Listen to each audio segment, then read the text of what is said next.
इसके अलावा दोस्तों, राजकोट के निरंजन शाह क्रिकेट स्टेडियम में आज बड़ौदा और चंडीगढ़ के बीच जो मुकाबला खेला गया, उसने घरेलू क्रिकेट में बल्लेबाजी की एक नई मिसाल पेश कर दी। बड़ौदा के कप्तान कृणाल पांड्या ने टॉस जीतकर पहले बल्लेबाजी का फैसला किया और भले शुरुआत थोड़ी धीमी और लड़खड़ाती रही हो, लेकिन इसके बाद जो तूफान आया उसने पूरा मैच ही बदल दिया। नित्य पांड्या सिर्फ 2 रन बनाकर रोहित धांडा की गेंद पर बोल्ड हो गए। अमित पसी भी केवल 5 रन बनाकर निखिल ठाकुर की गेंद पर कैच थमा बैठे। 10 रन पर 2 विकेट गिर चुके थे और चंडीगढ़ का दबदबा साफ दिख रहा था। लेकिन तीसरे नंबर पर आए प्रियांशु मोलिया और उनसे बड़ौदा की किस्मत बदलनी शुरू हुई। शुरुआत में वह सतर्क थे, लेकिन जैसे ही पिच की बाउंस और गेंद की गति समझ में आई, उन्होंने शॉट्स की झड़ी लगा दी। 10 चौकों और 10 छक्कों से सजी उनकी 106 गेंदों में 113 रनों की पारी दर्शाती है कि वह बड़ौदा की नई रीढ़ बन चुके हैं। ऑफ साइड में उनके कट शॉट्स और लॉन्ग ऑन के ऊपर मारा गया उनका स्लॉग छक्का देखने लायक था। दूसरे छोर से विष्णु सोलंकी ने करारी बल्लेबाजी करते हुए 49 गेंदों में 54 रन ठोके। उनका एक्स्ट्रा कवर ड्राइव और डीप स्क्वायर पर मारा गया छक्का भीड़त को झूमने पर मजबूर कर गया। दोनों के बीच तेज साझेदारी ने पारी को लौटाया और स्कोर तेजी से 150 के पार पहुंचा दिया। फिर आए कप्तान कृणाल पांड्या और उनका 20 रनों का योगदान तो छोटा जरूर था, लेकिन उन्होंने स्ट्राइक रोटेट कर मोलिया को खुलकर खेलने दिया। मगर आज असली आतिशबाजी बाकी थी। उसके बाद क्रीज पर आए हार्दिक पांड्या और भाई, जो उन्होंने किया वह बड़ौदा की पारी का सबसे जबरदस्त हिस्सा था। जैसे ही वह क्रीज पर उतरे, उन्होंने पहली ही ओवर पिच गेंद को कवर के ऊपर से चौके में बदला। इसके तुरंत बाद निशुंक बिरला की लेंथ बॉल को हार्दिक ने फ्रंट फुट पर कदम बढ़ाकर लॉन्ग ऑन की ओर गगनचुंबी छक्के में तब्दील कर दिया। गेंद हवा चीरती हुई लगभग 90 मीटर दूर जा गिरी। हार्दिक का स्ट्राइक रेट 241 यह बताने के लिए काफी है कि उन्होंने हर गेंद पर इरादा दिखाया। शॉर्ट गेंद पर, बैकफुट पुल फुलर गेंद पर, स्टेट ड्राइव स्पिनर पर, डाउन द ट्रैक छक्का, मैदान के हर हिस्से में शॉट्स बरस रहे थे। उनकी 31 गेंदों की 75 रनों की पारी में 9 छक्के और 2 चौके शामिल थे। हर छक्के के बाद स्टेडियम में बैठी भीड़ एक ही आवाज लगाती, हार्दिक हार्दिक। हार्दिक के बाद विकेटकीपर जितेश शर्मा ने भी 33 गेंदों में 73 रन ठोककर पारी को नया मोड़ दिया। उनके स्कूप शॉट्स और स्वीप पर छक्के ने गेंदबाजों को परेशान कर दिया। अंत में निनाद राठवा ने 38 रन बनाकर पारी को स्थिरता दी। इसी आक्रामक बल्लेबाजी के दम पर बड़ौदा की टीम ने 49.1 ओवर में 391 रन का पहाड़ जैसा स्कोर खड़ा कर दिया। यह सिर्फ एक स्कोर नहीं था, यह बड़ौदा की बल्लेबाजी की ताकत का प्रदर्शन था। मोलिया का धैर्य, सोलंकी का संतुलन, हार्दिक का तूफान और जितेश का विस्फोट। आज बड़ौदा ने साबित कर दिया कि जब उनकी बल्लेबाजी चलती है तो कोई भी गेंदबाजी आक्रमण उन्हें रोक नहीं सकता। 392 रनों के विशाल लक्ष्य का पीछा करने उतरी चंडीगढ़ की टीम शुरुआत से ही भारी दबाव में नजर आई। पहले ही ओवर में कप्तान मनन वोहरा सिर्फ 4 रन बनाकर रसिक सलाम की गेंद पर LBW हो गए और टीम को करारा झटका लगा। इसके बाद अर्जुन आजाद ने कुछ आक्रामक शॉट खेले, लेकिन 12 रन बनाकर हार्दिक पांड्या की गेंद पर विकेटकीपर जितेश शर्मा को कैच दे बैठे। स्कोर अभी 30 के पार ही पहुंचा था कि शिवम भांबरी ने अकेले जंग शुरू कर दी। उन्होंने 95 गेंदों पर शानदार 100 रन ठोके और संघर्ष को जिंदा रखा, लेकिन दूसरे छोर से लगातार विकेट गिरते रहे। तरणप्रीत सिंह ने 44 रन बनाकर थोड़ी उम्मीद जगाई, जबकि निशंक बिरला ने तेज 20 रनों का योगदान दिया, मगर यह काफी नहीं था। बड़ौदा के गेंदबाजों ने बीच के ओवर्स में मैच पूरी तरह पकड़ लिया और चंडीगढ़ की पूरी टीम 40 ओवर में 242 रन बनाकर ओनल आउट हो गई। 392 के लक्ष्य के सामने यह कोशिश कम पड़ गई और बड़ौदा ने आसानी से मैच जीत लिया। इसके अलावा दोस्तों, राजकोट के सनोसरा क्रिकेट स्टेडियम में आज का मुकाबला रोमांच से भरा रहा। बंगाल के कप्तान अभिमन्यु ईश्वरन ने टॉस जीतकर पहले बल्लेबाजी का फैसला किया और शुरुआत से ही टीम के इरादे आक्रामक दिखाई दे रहे थे। हालांकि ओपनिंग कुछ खास नहीं रही। करण लाल सिर्फ 5 रन बनाकर करण चौधरी की गेंद पर आउट हो गए, लेकिन दूसरी ही तरफ कप्तान अभिमन्यु ईश्वरन ने शुरुआत में तेज रफ्तार से रन बनाए। उन्होंने सिर्फ 11 गेंदों में 28 रन जड़ दिए, जिसमें 7 चौके शामिल थे। लेकिन उनकी यह छोटी पर विस्फोटक पारी कुणाल त्यागी की गेंद पर खत्म हो गई। इसके बाद मैदान पर उतरने वाले बल्लेबाज थे आज की पारी के सितारे सुदीप कुमार ग्रामी। उन्होंने आते ही अपनी टाइमिंग दिखा दी और एक छोर पूरी मजबूती से संभाले रखा। ग्रामी ने बेहतरीन क्लासिक स्ट्रोक्स के साथ बाउंड्रीज की झड़ी लगा दी। खासकर उनके कवर ड्राइव और स्ट्रेट ड्राइव देखने लायक थे। उन्होंने 12 चौकों और 1 छक्के के दम पर 94 रन की शानदार पारी खेली और टीम को संकट से बाहर निकाला। अनुष्टुप मजूमदार ने भी 13 रन बनाकर थोड़ा योगदान दिया, लेकिन शाहबाज अहमद ने पारी को असली गहराई दी। उन्होंने 54 गेंदों पर 43 रन बनाए और गरामी के साथ मिलकर टीम को स्थिरता दी।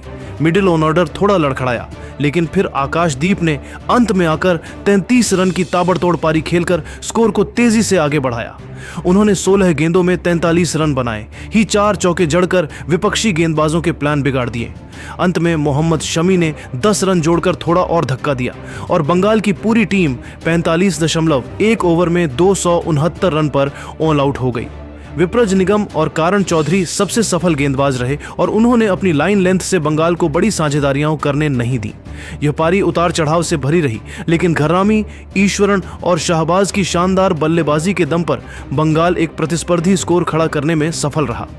270 रनों के लक्ष्य का पीछा करने उतरी उत्तर प्रदेश की टीम की शुरुआत भले ही धमाकेदार नहीं रही हो, लेकिन जैसे जैसे पारी आगे बढ़ी यह चेज एक शानदार क्रिकेटिंग मास्टर क्लास में बदल गया। शुरुआती ओवरों में टीम को पहला झटका जल्दी ही लग गया जब अभिषेक गोस्वामी केवल 4 रन बनाकर अक्षदीप की गेंद पर आउट हो गए। लेकिन इस शुरुआती झटके के बाद जो साझेदारी उभर कर सामने आई उसने मैच का पूरा रंग बदल दिया। क्रीज पर आए आर्यन जोयाल ने शुरुआत से ही क्लासिक बैटिंग दिखाई। उन्होंने स्ट्राइक रोटेट करते हुए बेहतरीन टाइमिंग के सहारे लगातार अंतराल में बाउंड्री निकाली। खासकर ऑफ साइड पर खेले गए उनके कवर ड्राइव देखने लायक थे। आर्यन ने 56 रन की शानदार पारी खेली, 65 गेंदों में 7 चौके जड़कर टीम को स्थिरता दी और बड़े लक्ष्य की तरफ आगे बढ़ाया। लेकिन इस चेस की असली कहानी शुरू हुई ध्रुव जुरैल के मैदान पर आने से। जुरैल ने आते ही पिच को पढ़ लिया और शुरू से ही आत्मविश्वास भरे शॉट्स खेलते हुए विपक्षी गेंदबाजों पर दबाव डालना शुरू किया। उनकी पारी में क्लास भी था, शक्ति भी और एटीट्यूड भी। ध्रुव जुरैल की पारी का असली आकर्षण था उनकी रफ्तार और स्ट्राइक रोटेशन। उन्होंने 96 गेंदों में 123 रन बनाए, रन ठोके जिसमें 9 चौके और 5 गगनचुंबी छक्के शामिल थे। उनकी पहली बाउंड्री अक्ष अंसारी की गेंद पर कवर ड्राइव थी, जिसे देखकर दर्शक खड़े हो गए। इसके बाद जुरैल ने मध्य ओवरों में स्पिनरों पर हमला बोल दिया। शाहबाज अहमद की गेंद पर लगाया गया स्वीप शॉट, फिर अगली गेंद पर बेहतरीन लॉन्ग ऑफ छक्का उनकी पारी का टर्निंग पॉइंट साबित हुआ। जुरैल का हर शॉट एक स्टेटमेंट था कि तनाव कितना भी हो वो मैच खत्म करवाने आए हैं। लेकिन जुरैल के आउट होने के बाद भी यूपी का आत्मविश्वास कम नहीं हुआ, क्योंकि क्रीज पर आए थे रिंकू सिंह, फिनिशिंग के मास्टर। रिंकू सिंह ने आते ही अपने अंदाज में खेल की दिशा बदल दी। 37 गेंदों में नाबाद 37 रन, लेकिन यह स्कोर जितना दिखाई देता है उसकी ताकत उससे कई गुना ज्यादा थी। रिंकू ने शुरुआत में धैर्य दिखाया, लेकिन 4 ओवर बाद उनका गियर अचानक बदल गया। रोहित दास की ऑफ स्टंप के बाहर डीली गेंद को उन्होंने बैकफुट पर जाकर कट किया और चौका जड़ दिया। अगली गेंद पर मिड विकेट के ऊपर से एक बेहतरीन पिकअप छक्का जिसने मैच का नक्शा ही बदल दिया। सबसे बड़ा मोमेंट तब आया जब टीम को सिर्फ 41 रन चाहिए थे और गेंदबाजी पर थे अक्षदीप। रिंकू ने उनकी लगातार 2 गेंदों पर पहला चौका मिड ऑन के ऊपर से और दूसरा छक्का स्क्वायर लेग पर मारकर विपक्षी टीम को पूरी तरह बैकफुट पर धकेल दिया। ध्रुव जुरैल और रिंकू सिंह की यह साझेदारी यूपी की रीढ़ बन गई। एक ने पारी को संभाला तो दूसरे ने उसे विस्फोटक अंदाज में खत्म किया। अंत में 42.2 ओवर में उत्तर प्रदेश ने 5 विकेट खोकर 272 रन बनाते हुए इस बड़े लक्ष्य को बेहद शानदार तरीके से हासिल कर लिया। यह जीत सिर्फ स्कोर की नहीं बल्कि रन चेज की कला, संयम और क्लास की मिसाल थी और इसका श्रेय जाता है ध्रुव जुरैल के बेहतरीन शतक और रिंकू सिंह की दमदार फिनिशिंग को। वहीं दूसरी तरफ हरियाणा के कप्तान अंकित कुमार ने टॉस जीतकर पहले बल्लेबाजी का फैसला तो किया, लेकिन चिन्नास्वामी स्टेडियम की पिच ने शुरुआत से ही उनके फैसले को गलत साबित करना शुरू कर दिया। पारी का पहला ही ओवर किसी बुरे सपने जैसा साबित हुआ। ईशांत शर्मा की स्विंग लेती गेंदों ने हरियाणा की टॉप ऑर्डर की कमर एक तोड़ दी। पहले मयंक शांडिल्या और फिर कप्तान अंकित कुमार बिना खाता खोले पवेलियन लौट गए। इसके बाद नवदीप सैनी ने अपनी तूफानी रफ्तार से एच राणा और आशीष सिवाज को आउट कर दिया। आशीष ने हालांकि 33 रनों की जुझारू पारी खेलकर टीम को थोड़ा संभालने की कोशिश की, लेकिन दूसरे छोर से विकेट गिरते ही जा रहे थे। मिडिल ऑर्डर में अनुज ठकराल 21 और अंशुल कंबोज 19 ने थोड़ी कोशिश जरूर की, लेकिन बेंगलोर के तेज गेंदबाजों की धार के सामने हरियाणा 25.4 ओवर में सिर्फ 105 रन पर ढेर हो गई। ये पारी दिल्ली के गेंदबाजी आक्रमण का दमदार प्रदर्शन साबित हुई। दोस्तों, चिन्नास्वामी स्टेडियम में हरियाणा की टीम 105 रनों पर सिमटी और दर्शकों में उत्सुकता साफ दिख रही थी कि दिल्ली इस आसान से लक्ष्य का पीछा कैसे करती है। लेकिन जैसे ही दिल्ली के ओपनर वैभव कंडपाल और प्रियंश आर्या क्रीज पर उतरे, माहौल बदल चुका था। चिन्नास्वामी की पिच फ्लैट थी, आउटफील्ड तेज था और गेंद हवा में बिल्कुल भी मूव नहीं हो रही थी, मतलब बल्लेबाजों के लिए पूरा सुनहरा मौका। पहला ओवर बेहद शांत रहा, लेकिन वैभव कंडपाल ने शुरुआत से ही अपनी क्लास दिखानी शुरू कर दी। अंशुल कंबोज की हल्की शॉर्ट गेंद को उन्होंने बैकफुट पर जाकर पॉइंट के ऊपर से चौके के लिए भेजा। टाइमिंग इतनी प्योर थी कि गेंद फील्डर को चकमा देकर सीधे बाउंड्री पर जा गिरी। दिल्ली ने संकेत साफ कर दिया कि वे लक्ष्य का पीछा जल्दी निपटाना चाहते हैं। दूसरी ओर प्रियंश आर्या ने आते ही एग्रेशन मोड ऑन कर दिया। दूसरे ओवर की चौथी गेंद पर उन्होंने लॉन्ग ऑन के ऊपर से सुंदर सा चौका लगाया, एकदम शॉट ऑन फेयर डे। लेकिन अगली ही गेंद में अनुज ठकराल की लतीफ डिलीवरी पर वे ड्राइव करने के चक्कर में स्लिप में कैच दे बैठे। दिल्ली ने 15 के स्कोर पर पहला विकेट खो दिया। अब मैदान पर आए दिल्ली के ताबड़तोड़ रन मशीन किंग कोहली, और फिर जो हुआ उसने मैच का पूरा रंग बदल दिया। कोहली ने शुरुआत से ही आक्रामक अंदाज दिखाया। अनुज ठकराल की ओवर पिच गेंद को उन्होंने डांसिंग डाउन द ट्रैक खेलकर कवर के ऊपर से उड़ा दिया। पहला ही छक्का, और कितना शानदार। अगले ही ओवर में अंकित कुमार की बैक ऑफ लेंथ गेंद पर कोहली ने बैकफुट पर जाकर कट शॉट से चौका लगाया। गेंद सीधे फील्डरों के बीच से निकल गई। दिल्ली की रणगति अब तेजी से ऊपर जा रही थी। वैभव कंडपाल, जो शुरुआत में थोड़ा धीमे दिख रहे थे, अब पूरी लय में आ चुके थे। 8वें ओवर में कंबोज की गेंद पर उन्होंने कवर ड्राइव लगाया, इतना खूबसूरत कि स्टेडियम तालियों से गूंज उठा। फिर एक स्ट्रेट ड्राइव और उसके बाद स्क्वायर कट, लगातार 3 चौके। उनके शॉट में टेक्निक और टाइमिंग दोनों का कमाल दिखा। दूसरे छोर से विराट कोहली ब्रूटल मोड में थे। 11वां ओवर अमित राणा गेंदबाजी करने आए। पहली गेंद शॉट थी, राणा ने अवसर नहीं गंवाया, डीप मिड विकेट के ऊपर से छक्का। दूसरी गेंद फुलर थी, लॉन्ग ऑफ के ऊपर से चौका। तीसरी गेंद फिर शॉट, इस बार स्क्वायर लेग के ऊपर 3 से 1 और छक्का। पूरा ओवर दिल्ली के नाम हो चुका था। दिल्ली ने 10 ओवर में ही 80 रन पूरे कर दिए, यानी केवल औपचारिकता बाकी थी। 13वें ओवर में कोहली ने अनुज ठकराल की गेंद पर फ्लिक खेला और गेंद पैड से निकलकर सीधी बाउंड्री लाइन तक पहुंच गई। इसी शॉट के साथ उन्होंने सिर्फ 39 गेंदों में अपना ढाकड़ अर्धशतक पूरा किया। उनका स्ट्राइक रेट 145 से भी ऊपर था, एकदम करारी पारी। आखिरकार 13.3 ओवर में नीतीश राणा के चौके के साथ दिल्ली ने लक्ष्य हासिल कर लिया। दिल्ली ने सिर्फ 1 विकेट पर 107 रन बनाए और मुकाबला 36 गेंदें रहते जीत लिया।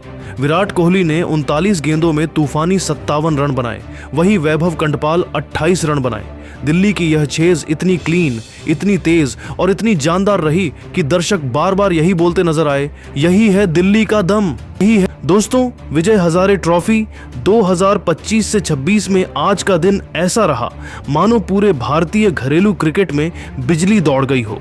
अलग अलग मैदानों पर जिस तरह बल्लेबाजी के तूफान, गेंदबाजी की धार और रिकॉर्ड तोड़ प्रदर्शन देखने को मिले, उसने साफ कर दिया है कि इस बार टूर्नामेंट का स्तर बिल्कुल अलग होने वाला है।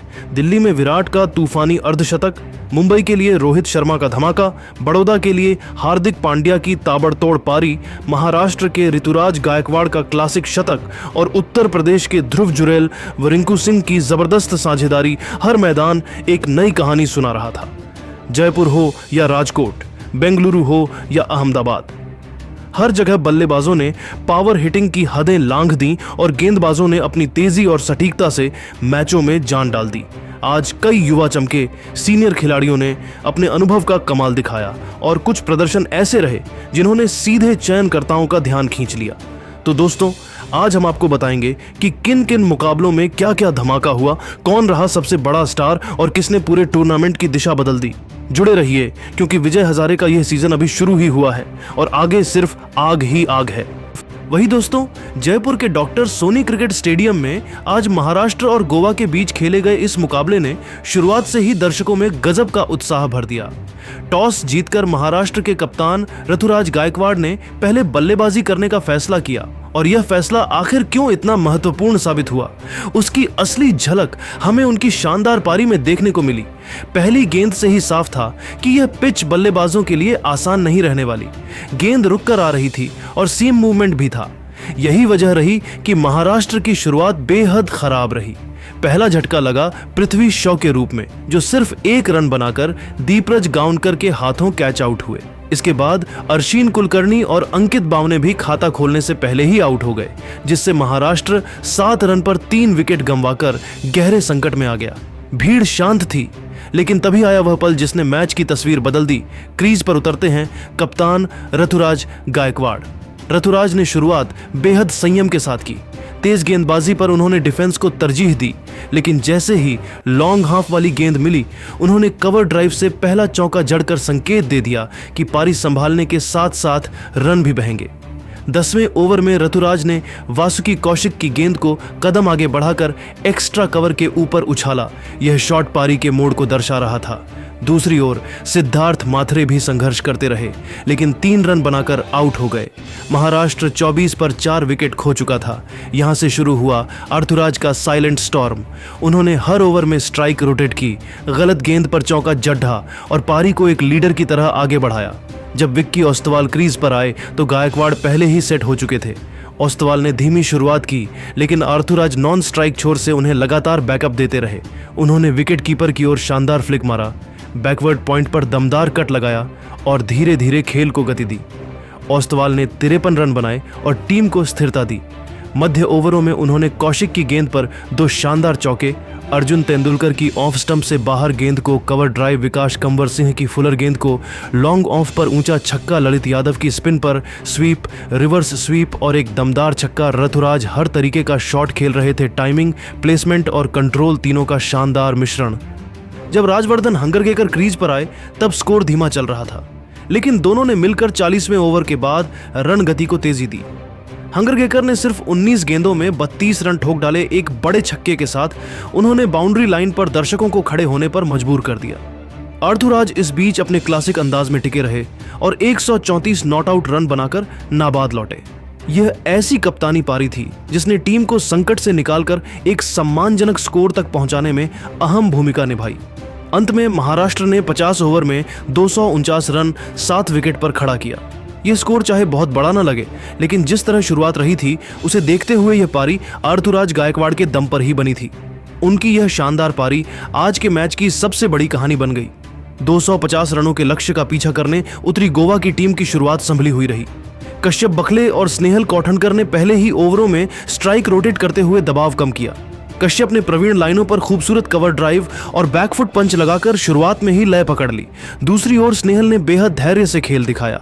दोनों ने मिलकर पहले विकेट के लिए 72 रन की अहम साझेदारी की और गोवा को मुकाबले में बनाए रखा। लेकिन 15वें ओवर में प्रशांत सोलंकी ने कश्यप बखले को 42 रन पर आउट करके मैच का रुख बदल दिया।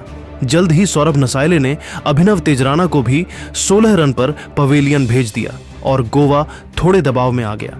हालांकि कप्तान दीपराज गावस्कर ने 34 रन की महत्वपूर्ण पारी खेलकर उम्मीदें जिंदा रखीं, वहीं ललित यादव ने 23 रन बनाकर बल्लेबाजी को स्थिरता दी।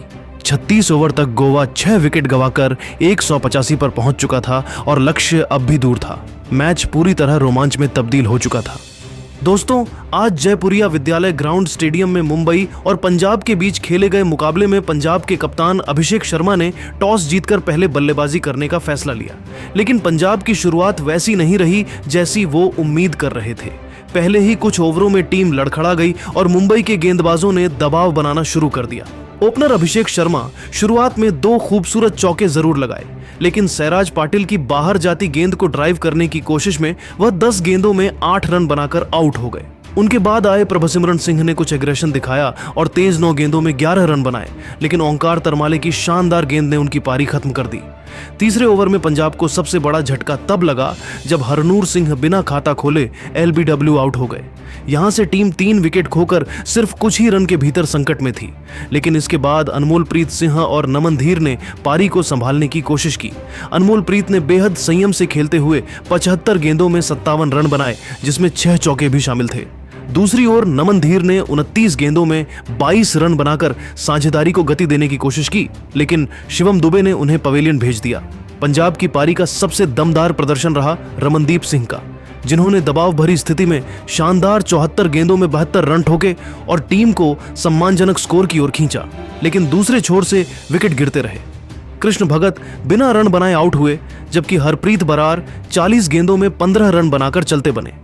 अंत में सुखदीप बजवा ने 17 रन जोड़कर थोड़ा योगदान दिया, लेकिन मुंबई के गेंदबाज मुशीर खान, शशांक अत्तरडे, शिवम दुबे और तरमाले लगातार स्ट्राइक करते रहे। 45.1 ओवर में पूरी टीम 216 रन पर ऑल आउट हो गई। एक समय बड़े स्कोर की ओर जाती दिख रही पारी मुंबई के डिसिप्लिन्ड बॉलिंग अटैक के सामने बिखर गई। पंजाब ने लड़ाई तो की, लेकिन रन कम पड़ते दिख रहे थे। 217 रनों के साधारण लेकिन ट्रिकी लक्ष्य का पीछा करने उतरी मुंबई की टीम की शुरुआत उतनी मजबूत नहीं रही जितनी उनसे उम्मीद की जा रही थी। बल्लेबाजी के लिए आए रोहित शर्मा और मुशीर खान ने शुरुआत संभली हुई जरूर की। 217 रनों के साधारण लेकिन ट्रिकी लक्ष्य का पीछा करने उतरी मुंबई की टीम की शुरुआत उतनी मजबूत नहीं रही जितनी उनसे उम्मीद की जा रही थी। बल्लेबाजी के लिए आए रोहित शर्मा और मुशीर खान ने शुरुआत संभली हुई जरूर की, लेकिन पंजाब के गेंदबाजों ने शुरू से ही सटीक लाइन लेंथ रखकर बल्लेबाजों को खुलकर खेलने नहीं दिया। पहले 5 ओवरों में मुंबई ने सावधानी से रन जुटाए, लेकिन बड़ा शॉट निकालना मुश्किल लग रहा था। रोहित शर्मा ने कुछ अच्छे स्ट्रोक खेले, खासकर पॉइंट के ऊपर खेला गया चौका और मिडविकेट की दिशा में लगाया गया दमदार शॉट दर्शकों को खूब पसंद आया। लेकिन 8वें ओवर में गुनूर बरार ने योजना के मुताबिक गेंद फेंकी। रोहित शर्मा ने एक्स्ट्रा कवर के ऊपर से उठाने की कोशिश की और प्रभसिमरण सिंह ने हवा में उछली गेंद को शानदार तरीके से लपक लिया। मुंबई को पहला झटका रोहित शर्मा के रूप में लगा। रोहित शर्मा ने तबाड़तोड़ 38 रनों की पारी खेली। इसके बाद आए मुशीर खान, जिन्होंने थोड़ी फुर्ती के साथ खेल दिखाया और छोटी गेंदों को आसानी से बाउंड्री तक पहुंचाया। लेकिन उनकी पारी भी ज्यादा देर चल नहीं पाई। गुनूर बरार की टर्न लेती गेंद को मुशीर ने कट करने की कोशिश की। गेंद बल्ले का अंदरूनी किनारा लेकर स्टंप्स पर जा लगी और 21 रनों पर मुंबई को दूसरा झटका लगा। लेकिन असली मोड़ तब आया जब मैदान पर उतरे सरफराज खान। आते ही उन्होंने खेल का पूरा टोन बदल दिया। पंजाब के गेंदबाजों पर दबाव बढ़ाने के लिए उन्होंने शुरू से ही एग्रेसिव अप्रोच अपनाई। चाहे बैकफुट पंच हो, कवर ड्राइव हो या स्लॉग स्वीप, सरफराज हर शॉट निडर होकर खेल रहे थे। 20 गेंदों में 62 रनों की यह आतिशी पारी पंजाब के गेंदबाजों के लिए किसी तूफान से कम नहीं थी। उनके 7 चौके और 5 छक्कों ने मैच का रुख पूरी तरह मुंबई के पक्ष में कर दिया। दूसरे छोर पर श्रेयस अय्यर ने भी अपनी क्लास दिखाई। उन्होंने आते ही स्पिनरों के खिलाफ खूबसूरत चौके लगाए और एक छोर मजबूती से थामे रखा।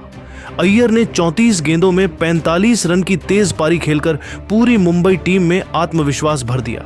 उनकी टाइमिंग और गैप चुनने की कला ने पंजाब की गेंदबाजी को बिखेर कर रख दिया। सूर्य कुमार यादव से भी उम्मीदें थीं और उन्होंने शुरुआत में 2 बेहतरीन चौके लगाकर संकेत दिया कि वह मैच जल्दी खत्म कर सकते हैं।